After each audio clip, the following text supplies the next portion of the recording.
आज कौमी इक़्तिसादी सर्वे जो है जारी हो चुका है और इस बीच हुकूमत क्या कुछ अचीव करना चाहती थी, क्या अचीव कर सकी है, ये आज इन डिटेल बता दिया गया है। इसके नंबर्स में आगे चल के आपको डिस्कस करता हूँ, लेकिन इस सब के बीच जो आपके बुनियादी सवालात हैं कि टैक्स की क्या सूरत है, ख़ास तौर पर तनख्वाहदार जो सबसे ज़्यादा टैक्स देते हैं उसको लेकर एक अच्छी खबर आ गई है।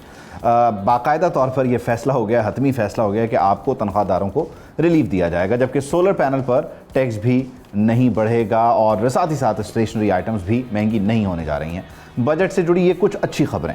सबसे पहले अगर हम बात करें तनख्वाहदार तबके की, तो उनके लिए तकरीबन 50 अरब रुपए के टैक्स रिलीफ की तजावीज़ ज़ेर गौर हैं, जिसके तहत इनकम टैक्स स्लैब्स को 6 से बढ़ाकर 8 करने की तजवीज़ है। सालाना 12, 22 और 32 लाख आमदन वालों के लिए भी टैक्स में नरमी ज़ेर गौर है। सोलर पैनल पर भी टैक्स 10 से बढ़ाकर 18% करने की जो तजवीज़ थी वो वापस ले ली गई है। इस बार बजट से पहले सबसे बड़ा मार्का NFC अवार्ड और बेनज़ीर इनकम सपोर्ट प्रोग्राम रहा।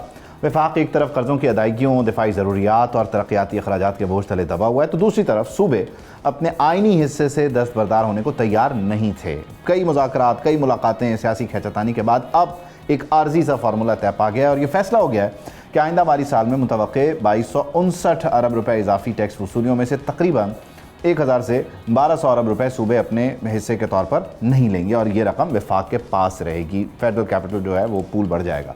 ज़राए के मुताबिक पंजाब तकरीबन 600 अरब और सिंध इस सिलसिले में 310 अरब, फिर खैबर पख्तूनख्वा 180 और बलूचिस्तान पर 86 अरब का मसावी हिस्सा जो है वो आर्जी तौर पर वफाक के लिए छोड़ने पर आमादा हुआ है। लेकिन सवाल वहीं रहेगा कि आइंदा के लिए NFC को लेकर क्या वो 28वीं तरमीम में जो मामलात हैं वो किस तरह सेटल डाउन होंगे या नहीं होंगे। अब ज़रा इकोनॉमिक सर्वे की हम क्विकली बात करें तो GDP जो है वो बताया जा रहा है कि 3.7 रही है।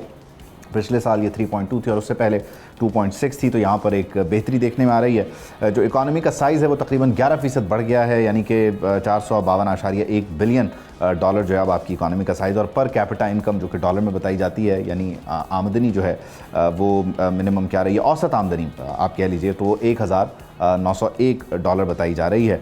महंगाई के हिसाब से जुलाई से मई जो है वो बड़ा जुलाई से लेकर अगस्त का जो महीना था पहला, वो वज़ीर ख़जाना ने कहा कि बड़ा मुश्किल था और उसके बाद फिर आहिस्ता आहिस्ता सूरत हाल बदलती चली गई और बतदरीज बेहतरी आती गई। टैरिफ लगा अमेरिका की तरफ से, वो भी एक शॉकर था, वगैरह वगैरह। सब्सक्राइब करें और बेल दबाएं ताकि कोई खबर रह न जाए।